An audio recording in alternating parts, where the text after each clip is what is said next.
মাছের মাথা দিয়ে মুগের ডাল দিয়ে দিয়েছি, তেজপাতা দিয়ে দিলাম, জিরা, তখন দিয়ে দিব পেঁয়াজ। পেঁয়াজটা একটু ভাজা ভাজা হবে, পেঁয়াজগুলো একটু নরম হলে তারপরে আমি টমেটো দিয়ে দেবো। লঙ্কা দিয়ে দেবো। টমেটোটা নরম হলে জিরার গুঁড়া, ধনিয়ার গুঁড়া, কাশ্মীরি লঙ্কার গুঁড়া দিয়ে দেবো। দিয়েছি আধা চামচ জিরার গুঁড়া, আধা চামচ ধনিয়া গুঁড়া আর আধা চামচ কাশ্মীরি লঙ্কার গুঁড়া।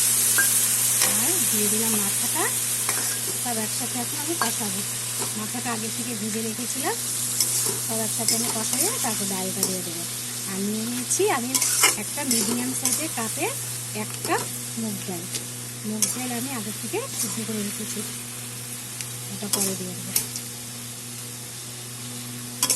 একটু কষানো হয়ে গেছে, এখন আমি ডালটা দিয়ে দেবো।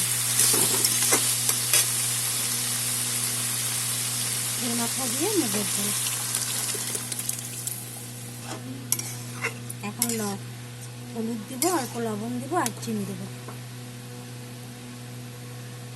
দিয়ে দিলাম অল্প হলুদ, দিয়ে দিলাম অল্প লবণ, আগে লবণ দেওয়া আছে ডালে, আর দিয়ে দিলাম চিনি আর গরম মশলা দিয়ে নামিয়ে দেবো।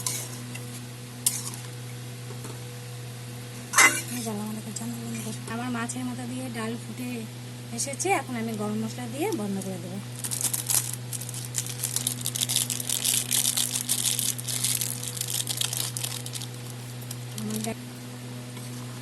আমার ডাল রেডি হয়ে গেছে, মাছের মাথা দিয়ে মুগের ডাল। আপনারা এরকম করে বানিয়ে খাবেন, খেয়ে বলবেন কেমন হয়েছে। লাইক করবেন, কমেন্ট করবেন, শেয়ার করবেন। Thank you.